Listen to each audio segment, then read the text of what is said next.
We allow that to dictate what we should be doing rather than actually asking ourselves, but do I want that though? Is that even interesting though? Like, do I like that though?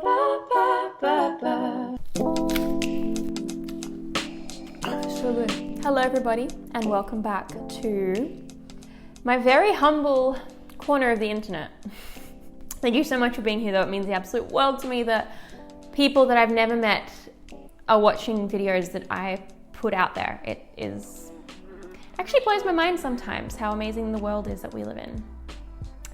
Anyway, I'm not going to get too philosophical on you about that, but I am going to delve deep into something today that I'm very passionate about. Thai food. Just kidding. No, goal setting, because it's that time of year, insert ringing bells and mistletoe and like Christmas stuff here. Work tends to like slow down. Everyone tends to get a little bit nostalgic, a little bit like reflective on the year. And it's the perfect time to start setting some goals. And I've seen it on YouTube. Everyone's starting to bring out like goal setting videos. So I'm just going to add to the plethora of them.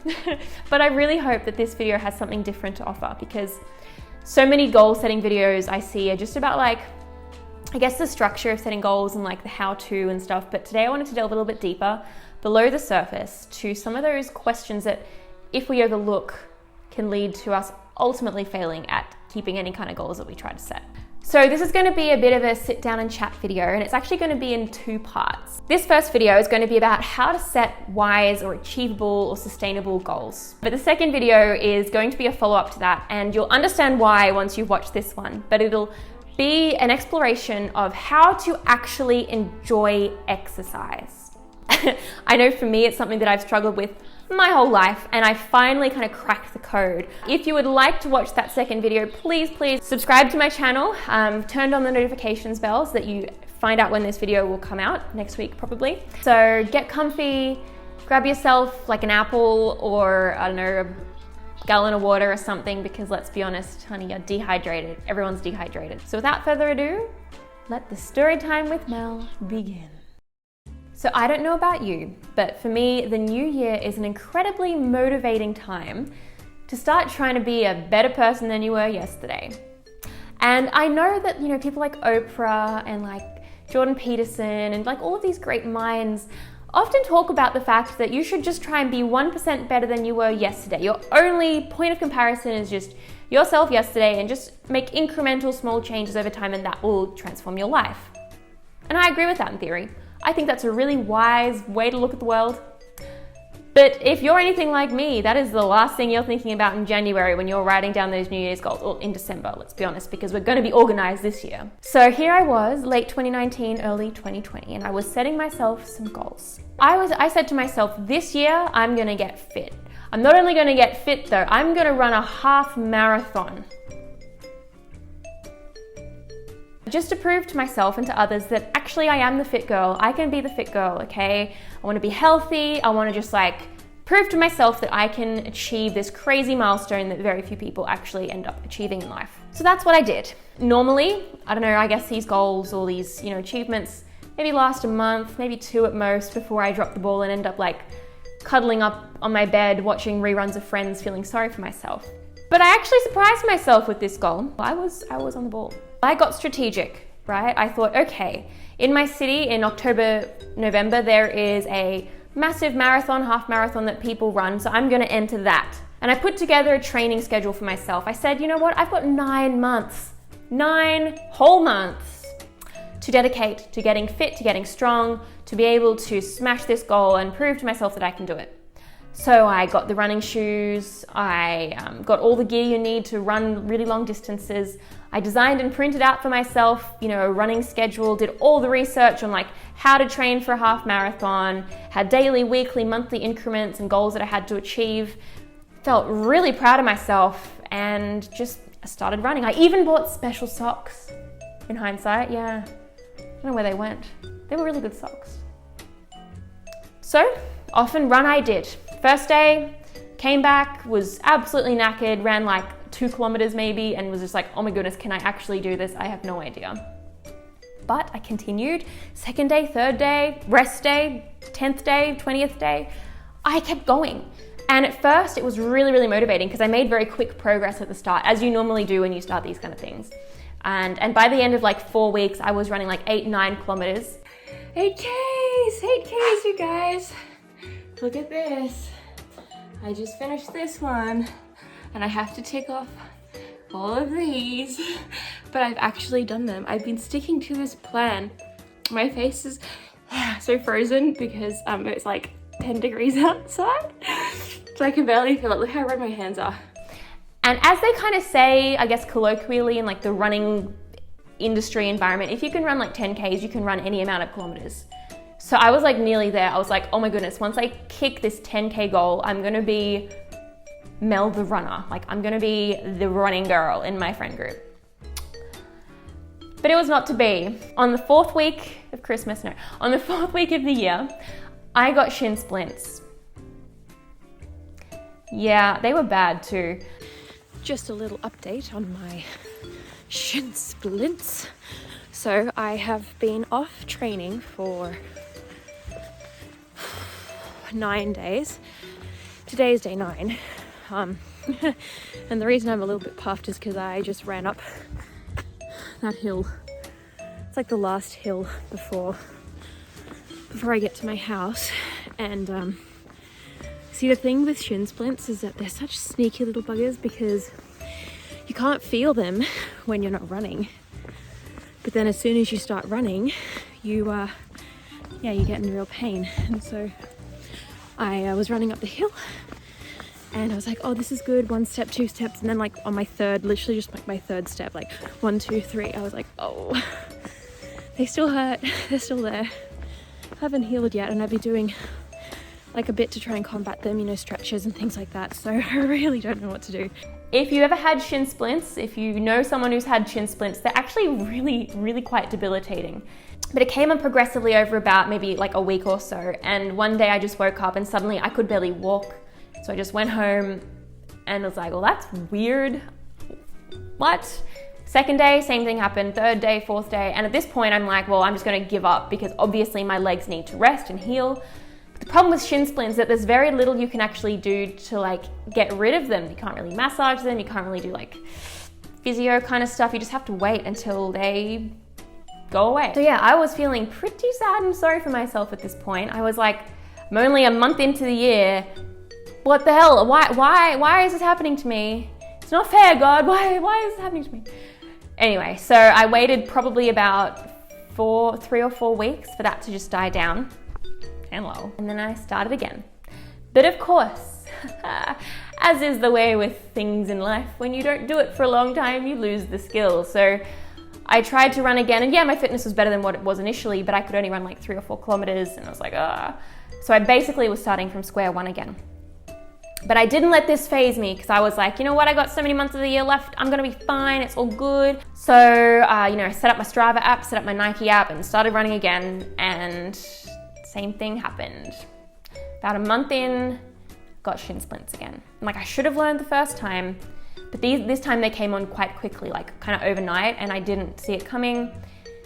And it was at that point, feeling really sorry for myself, curled up in bed watching Friends reruns. This is the trend. I began to question at that point what I was doing and why I was doing it, and whether it was worth it doing this whole thing. Because if I was really honest with myself, and I guess I really hadn't been up until that point because I was so determined to like prove to everyone that I could do this.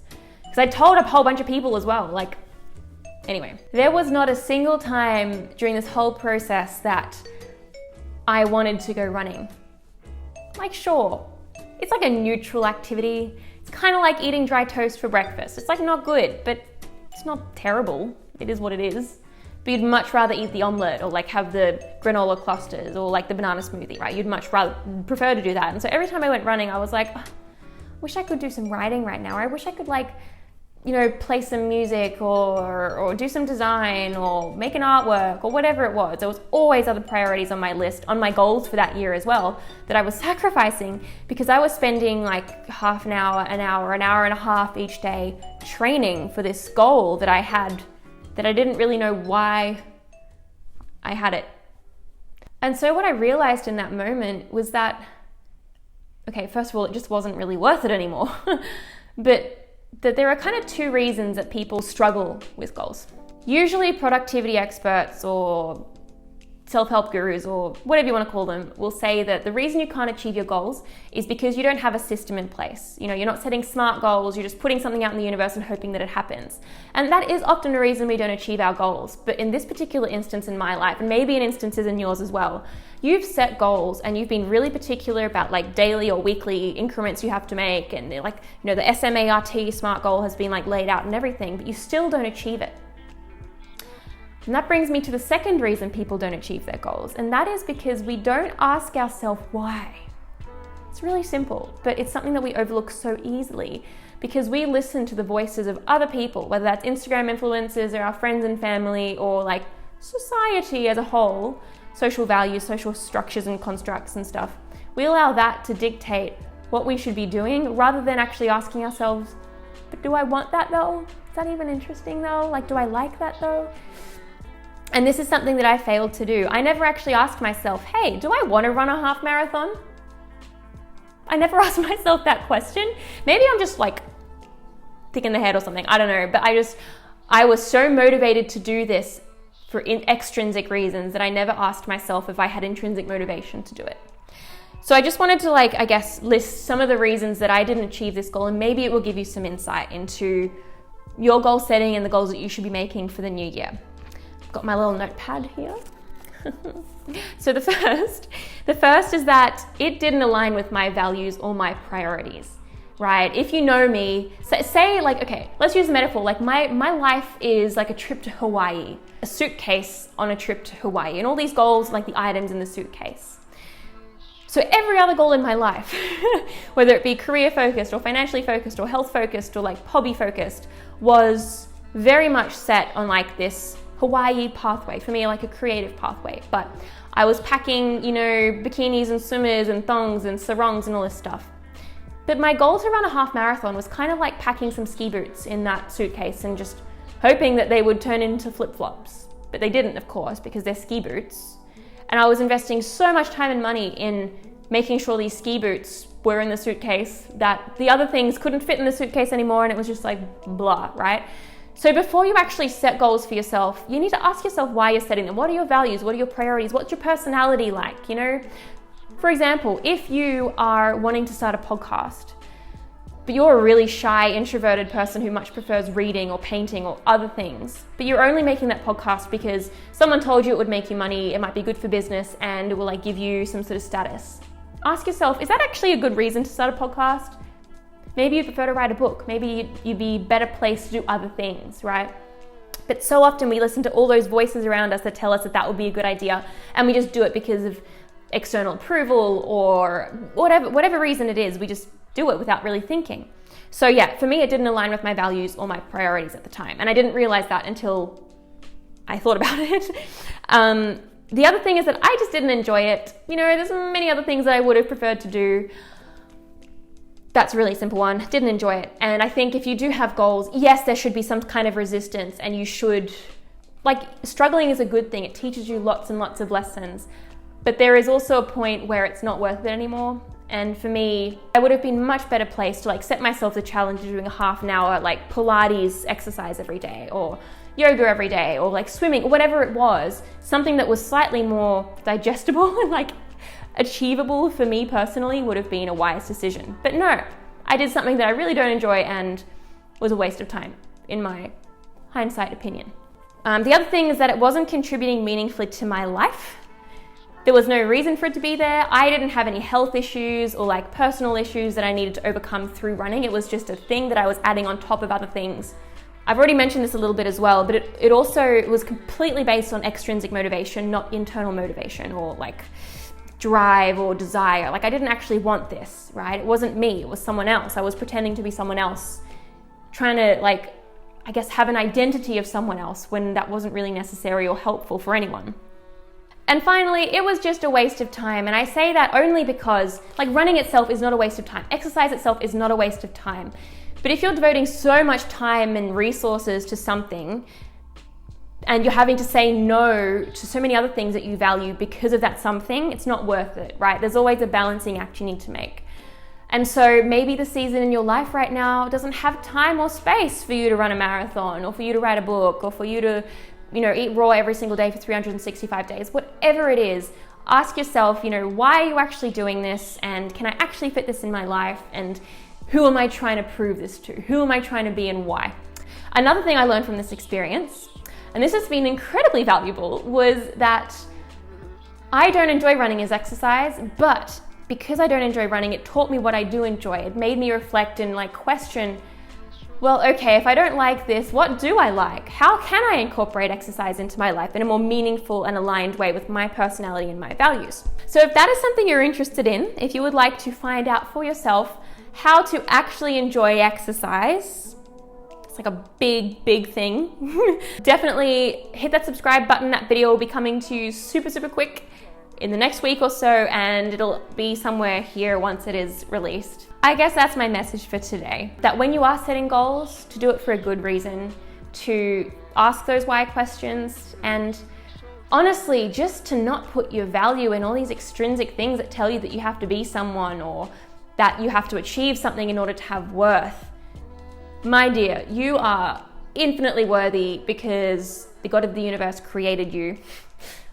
That's my perspective, at least. But even if you're not a Christian and you don't have that worldview, surely you can see that because you are a living, breathing individual, you're a miracle to even exist. You are intrinsically worthy. You don't have to prove anything. You don't even have to set a single New Year's goal in order to be worthy of love and to be worthy of attention and to have a happy and meaningful life. Anyway, I hope that you enjoyed this video. I hope you got something out of it. Even if you didn't learn anything per se, I hope it's just a nice reminder to you to take some time, do some journaling, pray some prayers, figure out what you really want this year and go after it with your whole heart. Don't let anyone tell you what you should be doing or that you can't do anything. Just put up boundaries. You say no, you just live your best life.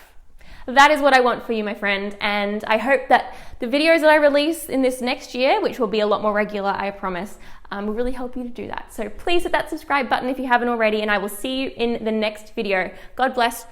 Goodbye.